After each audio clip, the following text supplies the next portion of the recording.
Welcome to Wheels, Deals, and Meals, where we talk all things good food, good business, and good cars. And now, here is your host, Arnold Garcia, founder and CEO of Petra Automotive Products. Let's roll.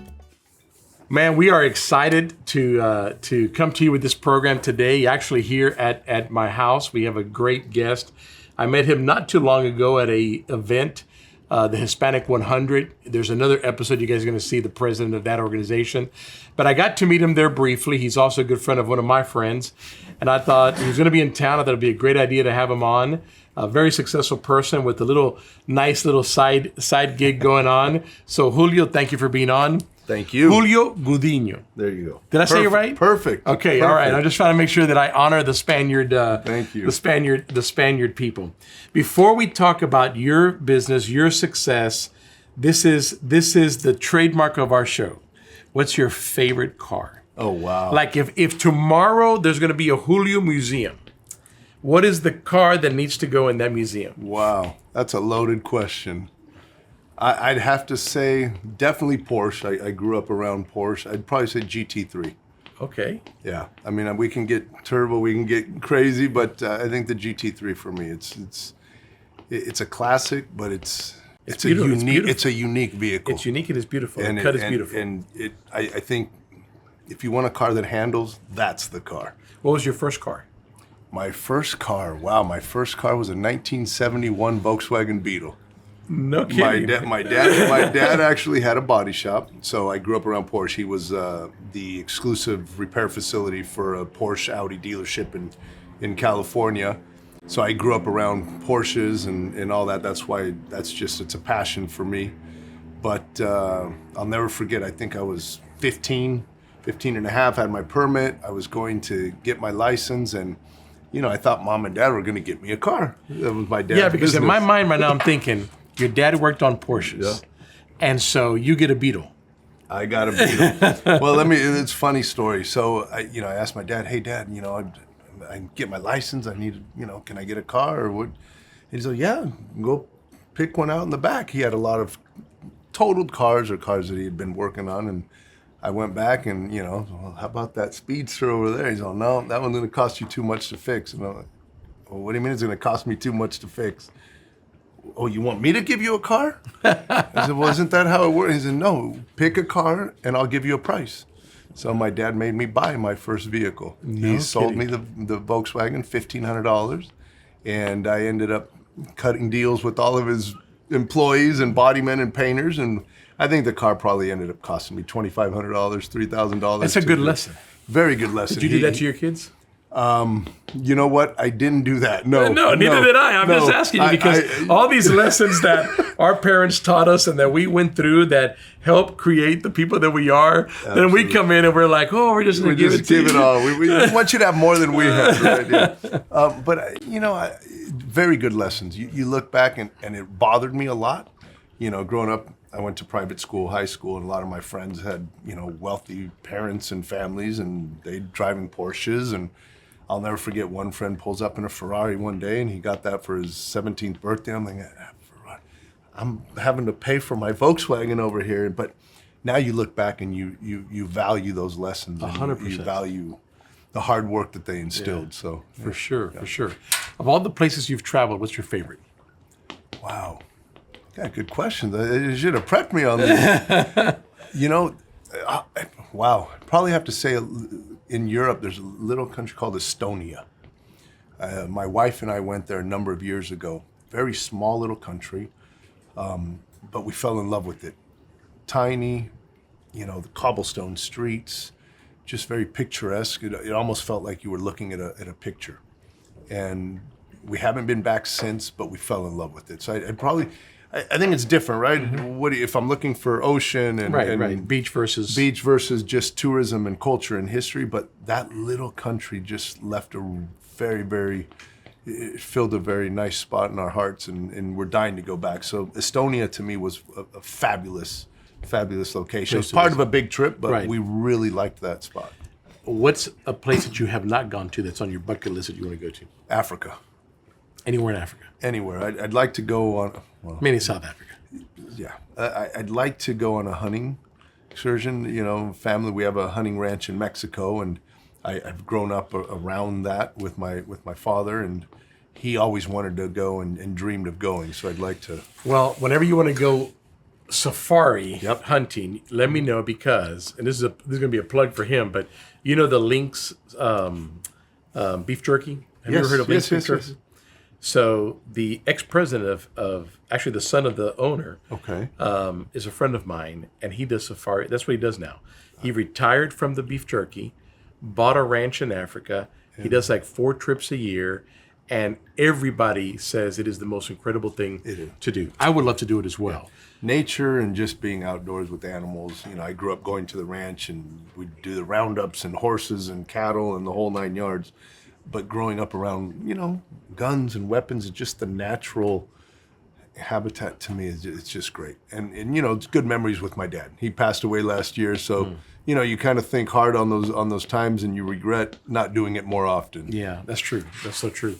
Favorite food? Mexican food. Mexican. Hands down. It doesn't matter. Enchiladas, carne asada, taquitos, tacos. I mean, tacos by far number one. You can have them breakfast, lunch, and dinner. But for me, I'd have to say Mexican. You know, mine is Tex-Mex, which is a little bit different than Mexican. Very much different than Mexican. But I love Tex-Mex, and I can have it for breakfast, lunch, and dinner, and I can have it every day for sure. Where were you born? I was born in Southern California. Yeah.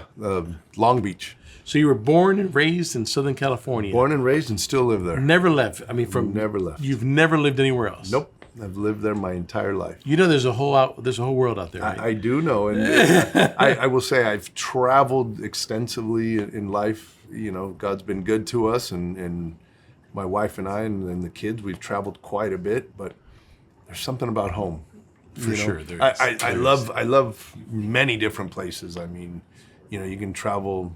Texas. I have a brother-in-law in San Antonio, and I have, you know, friends here in Houston and Dallas and, you know, New York and Florida. But there's something always about being able to go back home. Yeah. I think, you know, your friendships, it's what you know, home.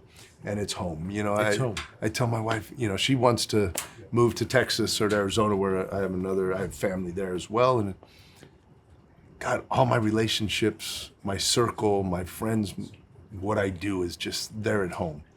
So, you know, am I against it? No. I think right now, though, I'll still be there. You got to think about it. You got to think about it. It can't be a, you know, spur-of-the-moment move. So you were born and raised in California. Where'd you go to high school? St. John Bosco in the city of Bellflower, private Catholic. It was an all-boys school. Great experience. I'm glad I went. I went to Catholic school, private school, 7th and 8th grade, and then kind of was a feeder school over to Bosco, and all my friends were going, and told mom and dad I'd like to go there, and they were. Continue the tradition. I think my dad was a little more shocked than my mom was. She was ecstatic, but great experience. You either love it or hate it. Right. I had a great experience. What about? Did you play sports? I did. Never excelled, you know, to go to a D1 college. Soccer and baseball were my 2 sports. Those were my main sport. I played soccer and baseball since a very young age, and I wish I would have stuck with baseball more. I was better at baseball than I was soccer, but I think being Latino and you grow up and just soccer, but I was a much better baseball player than I was a soccer player. What sport do you think I played when I was in high school? Ooh, football. Yeah, because everybody will go automatically go to football because you're seeing me today. But 150 pounds less, I was a basketball player. Were you really? Yeah. Basketball player all through my high school career. Okay, my high school time. I wouldn't have gotten never guessed it. And listen, and I'm not just saying it because I was good. I mean, I was probably the second best in our team. What position? And forward. Wow. Yeah. And I ran. It's funny because I think about it now, how much I ran. I just think about the practice, how much they made us run. If I did that today, I would be dead. Yep. I think that's why I was a better baseball player than soccer player. I did not enjoy running. And I'll still get the kids together. We'll play some basketball, and I can give you a good 10 minutes. After 10 minutes, it's like oxygen, and I'm on the floor, and I'm purple. We're done. But I can give you 10 minutes. It'll be pretty intense. I didn't enjoy running. I was a great defender in soccer, and I was a good catcher in baseball. Those were my positions. Hey, okay, so high school there. Did you go to college? I did not. Okay. I actually. So tell me, what did you do? So what was your first job? My first job, I did a paper route. I think a lot of kids growing up, I did a paper route on the weekends early, 4:30 in the morning, wrapping the papers with the rubber bands and to take your bicycle. But I'd say my first job, I was about 10 years old. My father at the time, one of his businesses was a drive-through dairy. And I would work Saturday and Sundays at the drive-through dairy, and I'd get my paycheck every Friday like I was an employee. And It's so I love stories like that. Yeah. People freak out. I say, 10 years old working, but that's what they did. I got a friend of mine, Carlos Hidalgo. I think you're going to meet him maybe in D.C., but he started, I think at 10 or 13, going to supermarkets, picking up the vegetables they were throwing away. He'd take them home. Now think about this as a kid, clean them up, and he'd go to restaurants and sell them.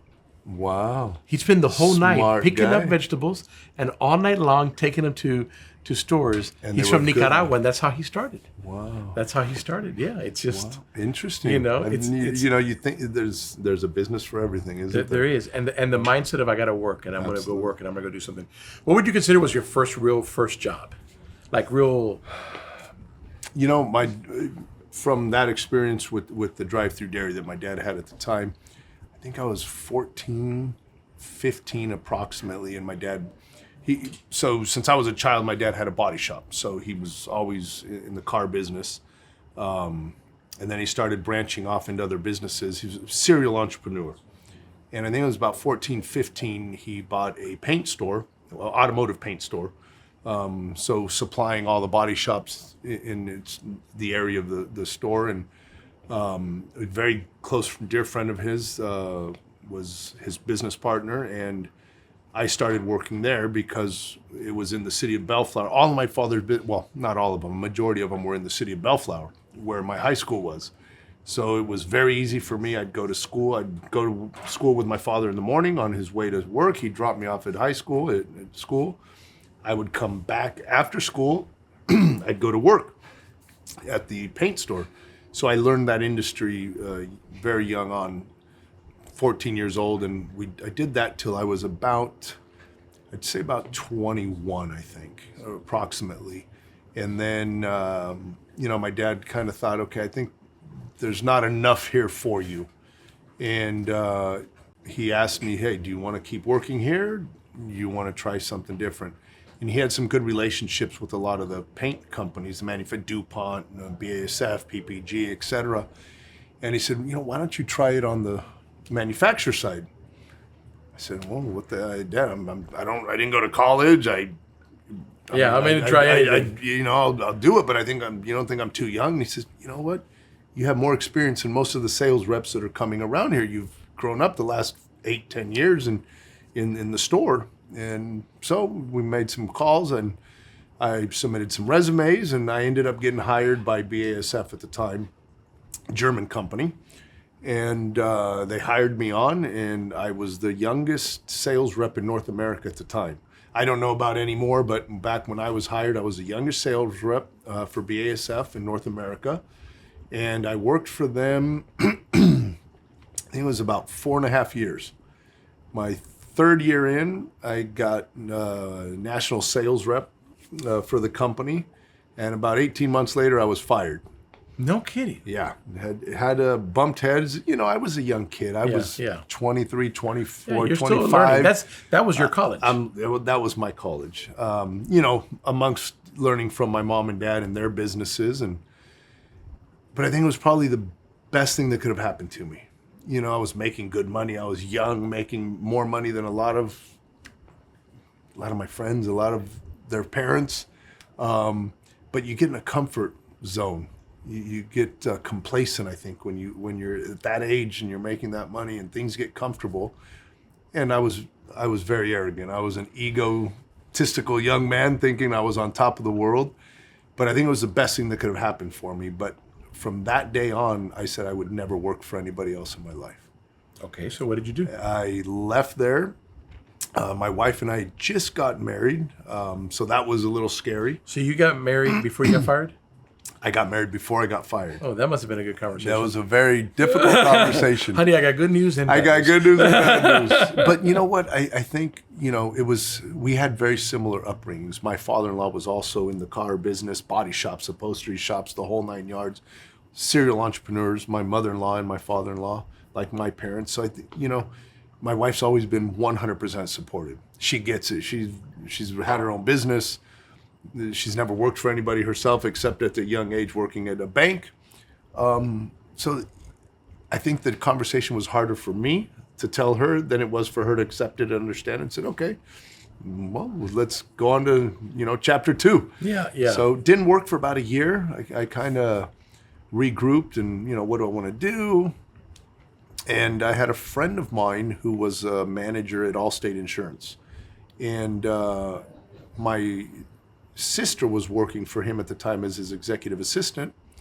And he says, hey, why don't you do insurance? You're good at sales. You know how to run a business, operations, the whole 9 yards. He says, go get your license and I'll get you an agency. We'll bring you on board. So I did that, and 25 years later, I just sold my agency a couple years ago, which was an Allstate agency that I had, and it was a great run, great career, great opportunity, and it afforded me the opportunity to do a lot of other things. So how long did you do that for? 25 years. Wow. Yeah, I was an Allstate agent, 25 years. No kidding. Yeah, so then what did you do after that? Well, it was just 2 years ago. I did a lot Sorry, during is it that time. semi-retired kind of a? I wouldn't say semi-retired. I'm still working. I'm a mortgage broker. I still do insurance. I just don't have the agency itself as kind Allstate. of more of an independent. Yeah. More of an independent. I've got the mortgage. Yeah, we're going to talk about the tequila. Go into tequila. I fell into with a family member. During my time as an Allstate agent, I managed champion boxers. I've done quite a few. I get bored too easy, too quick, and that's, I think, probably one of my downfalls. And my wife's biggest pet peeves is just focus on one thing or two things, and that's it. I'm always doing 2, 3, 4 different things, but it's fun. Yeah, the it also challenge. keeps you sharp. It keeps you challenged. You did it for 25 years. You really focused on it for a long time. I did.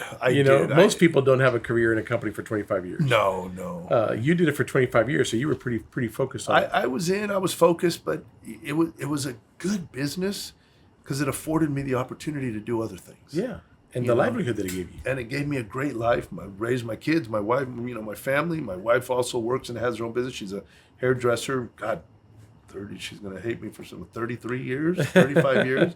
And, she's been everything from an international educator, celebrity stylist, the whole 9 yards. And, it really did. I have to say, insurance is not what it was not what it was 3 years ago. But it did afford us a great life and great opportunity to do things that we have always wanted. What else do you want, right? I mean, it gives you the opportunity to have a livelihood for you and for your family. What is something one thing that you can tell me that your dad taught you that helped make who you are today?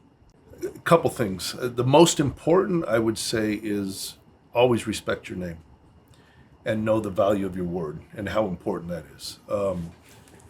My dad, he grew up in business for him and maybe to a fault in some ways. But he grew up and his business was always look a man in the eye, give him your word, shake his hand, and that's all you need. And I think that's a pet peeve of mine. Let your word be your word. It's a shame that today you can't do that. You cannot do that. And my dad, unfortunately, he purchased a car dealership. He was the financial backer and somewhat of a silent partner because he, two partners, that was their business, their experience. And, he trusted what he thought were lifelong friends. And after a number of years, the books were being cooked and suites at the Coliseum and the baseball teams were being purchased and he didn't get to enjoy any of it. And he got the call from the car manufacturers that it's time to pay up the bill that you owe. And what bill? He's thinking there's money, so he learned, unfortunately, the hard way. But I will say that my dad instilled in me just do what you say you're going to do. That's great. That's a good teaching. All right, so now you get into the tequila business. Yeah. One of them is Nuestro Placer, which means our pleasure. Our pleasure. And the other one, same company, but the other one is named Turincio. from a cousin or... So that's, cousin of mine. So, I fell into it. I did not start it. It didn't found it. But it's a family business. It's a family out of Jalisco. From your family? Yes, a cousin of mine. Okay. From San Julián, Jalisco, from Los Altos. Third generation agave growers, his family. And they were large agave growers. They had a distillery. They were producing inulina and miel de agave, things of that nature. And they saw, in their distillery, how tequila was growing over the years. And since they had the raw materials, they had the wherewithal and the ability to produce, and they had the agaves and et cetera, them and a few partners built a tequila distillery aside from their production of miel de agave and things of that nature. And they grew it to a very sizable and successful business. But they learned a lot of what was going on behind the scenes in the tequila world and how tequila was being made. From, people saying, oh, ours is artisanal and it's done the old-fashioned way. And unfortunately, that, a lot of what people say today is not reality. And they decided to go out on their own. The youngest son of the family said, you know what, I'm going to do my own brands. If all of these people can do these tequilas, we have everything. We have the wherewithal. We have the passion, the know-how. I'm going to do my own brands. So he created Nuestro Placer, which means our pleasure.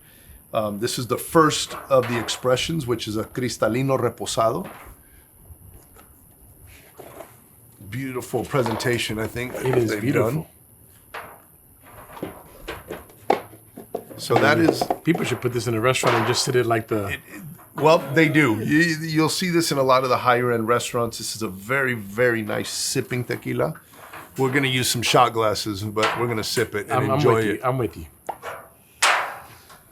I don't know if you know this guy named Joel. He doesn't like tequila a lot, but, we may get him to try once here and there. Oh, we'll get him to try it. We'll get him to try it. I think tequila, like any fine liquor, spirit, wine, you have to learn how to properly drink. A lot of people, we grew up with tequila. What did you do? Mix it with a little 7-Up, shoot it, and it goes back, or just, lemon and salt.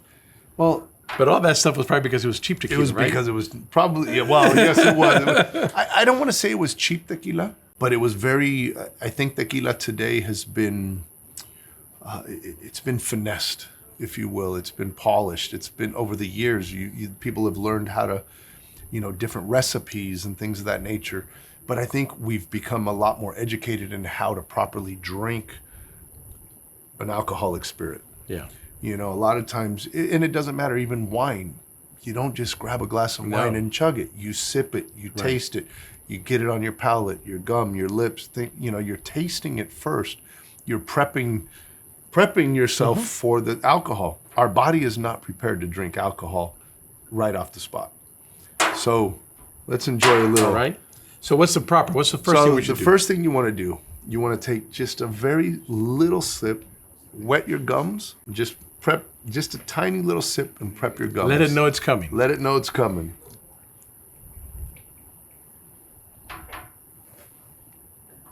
Man, that's so smooth. It's nice, right? It is.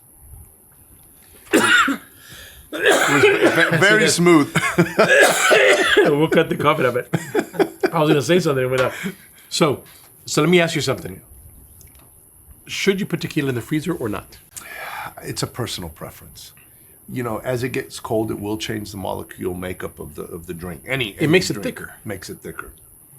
Depends how you like it. I know I have a lot of friends that enjoy drinking it neat, enjoy drinking with a large ice cube. Others like to add a little water.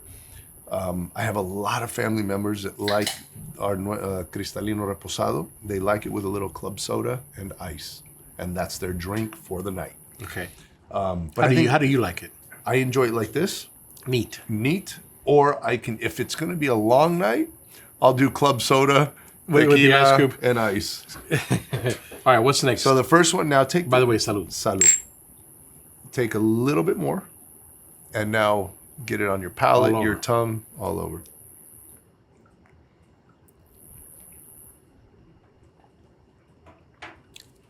Is it me or does it have a nice vanilla? So this was aged. We aged this on the longer end of what a reposado is. At 90 days aged, you can now, well, day 91, it can be considered a reposado. We will age this 11 months in French and American oak barrels. So you're getting the vanillin from the oak wood. You're probably getting some vanillin, some caramel, probably tasting a little bit of citrus, green apple. Sure. You're getting a lot of flavor. And that's the nice thing about everybody being unique. Your palate is different than mine. I have some people, you tell them, do you taste vanilla? Vanilla? No, I don't taste any vanilla. Females, they all, oh my God, this smells like vanilla. It tastes like, so it really. I feel like he just called me female. No. I'm going to let it go. I get vanilla as well. And if you smell it, you're going to get a little bit of a vanilla scent. It smells good. It smells very nice, Keep right? going. So what I would recommend, I'll do now, I will sip this, but what you want to do is inhale, hold your breath, sip, exhale, and then you want to savor it. Allow the mouth and the tongue to kind of relax from the alcohol. Exhale, and then savor it. Okay, you do it. Let me follow you.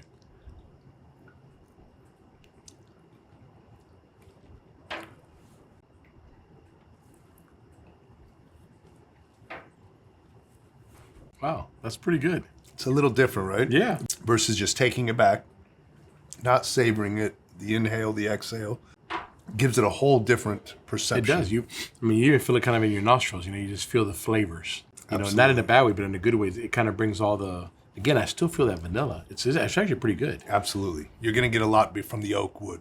Yeah. Because we do the French and the American oak mixed. Now, is this available in the U.S.? It is. So we're actually. Is it retail or just sold through restaurants? No. We're retail. Actually, we just 2 weeks ago we're in Specs down in Rio Grande Valley. So we just got into Specs. There's a few restaurants and nightclubs down in McAllen, Texas, which are some friends of ours. So they actually are using our other Turincio, our Blanco, for their well tequila and their mixology. This is a high-end artisanal small batch Blanco. So it's not going to be your $8 a bottle distill something that they want to make it act like tequila. But so it's a little higher priced, but the quality of it. So is there a website that restaurants can call, or if somebody wants this anywhere in the U.S., who do they call? Do they call their broker, their alcohol broker? Do they call you guys? So either or. They can call their local distributor in their state, in their area. They can go to our website, Tequila Nuestro, Tequila Turincio. The general public can order online and purchase, and we're shipping currently, I believe we're shipping to 48 states. Local sales in the liquor stores, we're currently locally where you can go walk into the store and purchase. We're in California, Colorado, Texas, Kansas now, and Florida, and last week Illinois. So, we're this is a marathon for us. This is not a 100-yard dash. The competition is fierce. I think this year we're at almost one new brand per day is coming out into the marketplace. Oh, that's great. That's how big the tequila market is and how it's growing. But this is a long-term project for us, and we're proud of. Are you having fun going from the insurance to the family tequila business? It's a whole different beast. Oh, for sure. It's a whole different beast. It's a lot of fun. I wish I did this 20 years ago. Right. But it's a lot of fun. It's unique. It's a different world. You're learning and you're seeing different things completely. But you make a lot of new friends when you have an alcohol. You're going to get some alcohol. Butcher's going to be your best friend here in a minute. So when you come back, we need to do a little tour with all the restaurants that we know and just would love to let them try it out. There's a lot of good places here that we know, and some of them are national chains. Absolutely. But hey, Julio, it was great having you on the show. No, pleasure's Thank you for mine. doing this. I'm humbled. Spur of the moment. Appreciate you, man. Thank you, amigo. Good. Always a pleasure. Likewise. Thank you for listening to Wheels, Deals, and Meals, your main source for all things good and fun, business, food, and cars. If you like this episode, make sure to rate us and subscribe. If you would like to be a guest on our show, please leave a message at the link below. Till next time, happy eating.